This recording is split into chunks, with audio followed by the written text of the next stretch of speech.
Hey hotshots, Jess with Emotional Fire Academy here today to talk about the 7 traits of the successful HSP entrepreneur. Subscribe to my channel if you are an HSP ready to up-level, advance, evolve this year. That's what we do here. Welcome. I'm so glad you're here. I'm Jess. I'm a former firefighter and master NLP practitioner and entrepreneur, by the way, if that isn't immediately obvious. So before we jump in and talk about these 7 traits, I do want to point out my new mini course is out and available. It is a high value, low investment product, only $8. You're going to really get a excellent foundation for emotional mastery. And that's the secret sauce to being able to really let these traits shine, is casting aside destructive emotions, anger, sadness, depression, anxiety, all those things that kind of take us over and distract us from being our best selves, shining brightly. So check that out. I'll put the link below if you haven't already signed up for that course. It's getting great feedback so far, and I would love to have you join us. All right, so these are traits that highly sensitive people have that would help them be successful as an entrepreneur. It's definitely helped me to be successful as an entrepreneur, and kind of sharing some of my insight here, having been a few steps down the road. So number 1 is being observant. When we are planning to bring an idea to fruition, it's because we have been envisioning it in the world. We've been envisioning this business or service or product in the world based on our observations, that there's a market for this, that there's a need for it, that something like this doesn't exist. And so we're going to create it. And that observation is very important and continues to be important in business because, as we observe how our customers interact with us, our employees, our business, our mission, and then being able to tinker and adapt to that information. It's a very important trait. Being observant, being able to step back and really take in the bigger picture and notice the little things. Classic HSP trait. Number 2, an enjoyment of learning. Many HSPs, many people in general love to learn. Now, I don't know a lot of people that don't love to learn, but you really have to be a fan of learning and growing as a business person, as an entrepreneur, because you have to learn a lot of things very quickly in order to make your business work, especially in the beginning, as you're learning about, the back end stuff, the marketing, the bookkeeping, the, making sure your business is kosher with the state, whatever state you live in or country, all of these things that you have to learn very quickly. So that willingness and enjoyment of learning is very important. It comes in handy. And then being able to bet on that trait. Often when opportunities come up in business, it's just outside of our reach. There's some skill that we have to learn very quickly in order to seize that opportunity. And to be able to say, yeah, I can do that for you. I totally got this. I totally got this. But in your mind, you're thinking, I need to learn how to do this really fast. Whatever this element that you feel that you're missing in providing this good or service or, interaction or whatever you're providing through this opportunity. So that enjoyment of learning, you're also going to be betting on and relying on heavily as you learn and grow in your business. And it makes you a better person too. You're growing as an entrepreneur, you grow personally a lot alongside your business. Being intuitive. Many HSPs are intuitive. Many use their intuition to navigate through life. This is very important as an entrepreneur as well. This is essentially how I run all of my businesses, is through intuitive hunches, because there is no linear path when growing a business. And often it's these little intuitive hunches that literally catapult us to the next level. Talk to this person. Go into this store, be at this place, these little tiny, very simple action-based intuitive hunches that then totally, like I said, get us to the next level in our business. They're the shortcuts. This is perfect. If you are an intuitive person, if you're an intuitive HSP, this will really serve you as a business person because it works the same way as an entrepreneur. That's how you grow your business organically and quickly. You follow these little hunches. You let them lead you to the next spot. And believe me, it's incredible and so fulfilling to see your business grow by leaps and bounds just because you had got an intuitive hit to go talk to someone or have coffee or, go to a certain place, and it just happened naturally. There it went. By quantum leaps and bounds. Number 4, preferring low psychic entropy. What is psychic entropy? That is the amount of chaos and noise and static and worries and fears and thoughts that we have going on in our heads. HSPs prefer low psychic entropy. We want to avoid overwhelm, so we want to keep things organized. We want to take care of the details. We want to keep it all contained. This is perfect as an entrepreneur. We want to be organized. We want to keep things contained. We want to have our finger to the pulse of all of our elements of our business.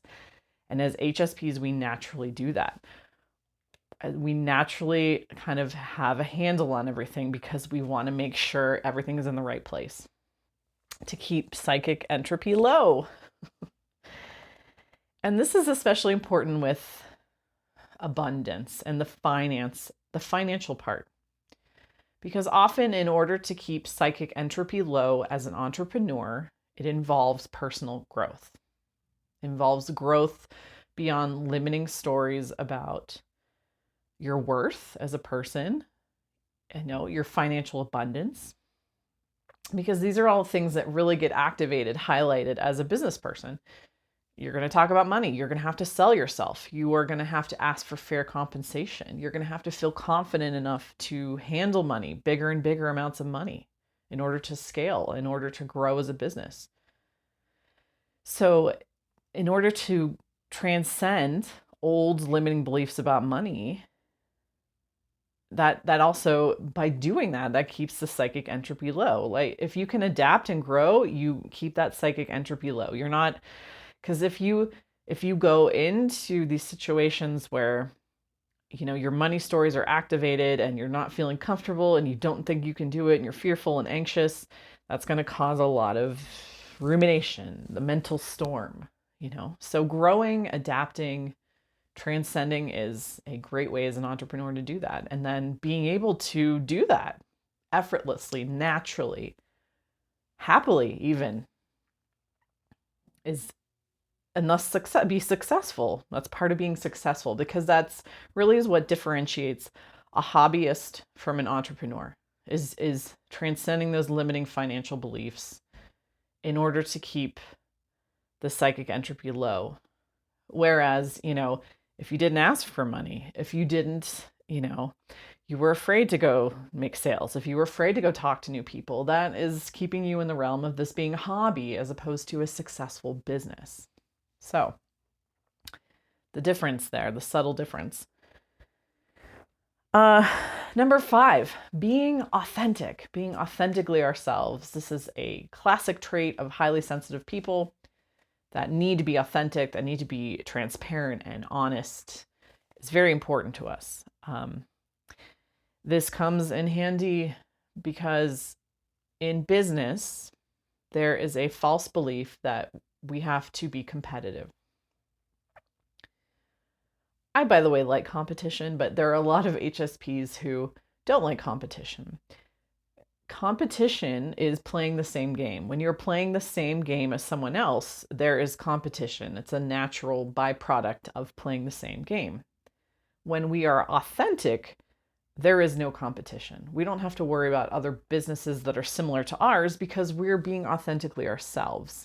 And that in and of itself offers this unique perspective, a unique aspect, a unique way that we present our goods and services. There is a true uniqueness because no one is like us. There is no one else in the world exactly like us. And so what we offer and how we offer it creates a blue ocean. That's what they call it in business and marketing. A blue ocean is a stretch of water that is uniquely yours, that you can become the master of because You're being totally yourself. Authenticity in business creates that. You eliminate competition by being totally authentic, by doing it your way, being you, bringing that character of you into it. And that is what sets you apart. That's what makes you memorable and likable and enjoyable. And so being that authenticity comes in handy for business. Number 6, being sensitive to subtle stimuli. I hate to be the one to tell you, but there are a lot of repetitive and monotonous aspects of running a business. And the goal, one of the goals to really being fulfilled in your business is finding everyday joy in doing those monotonous or repetitive things.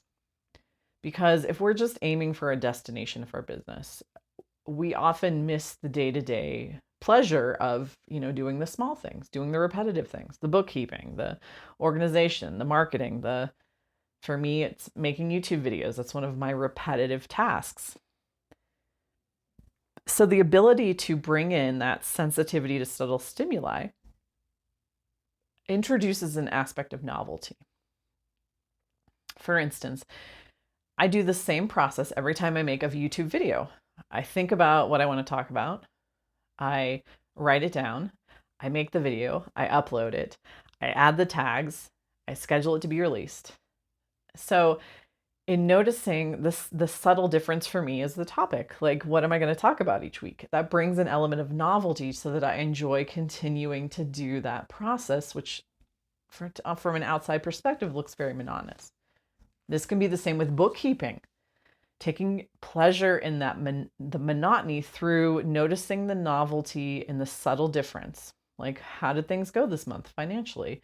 The interesting little subtle differences.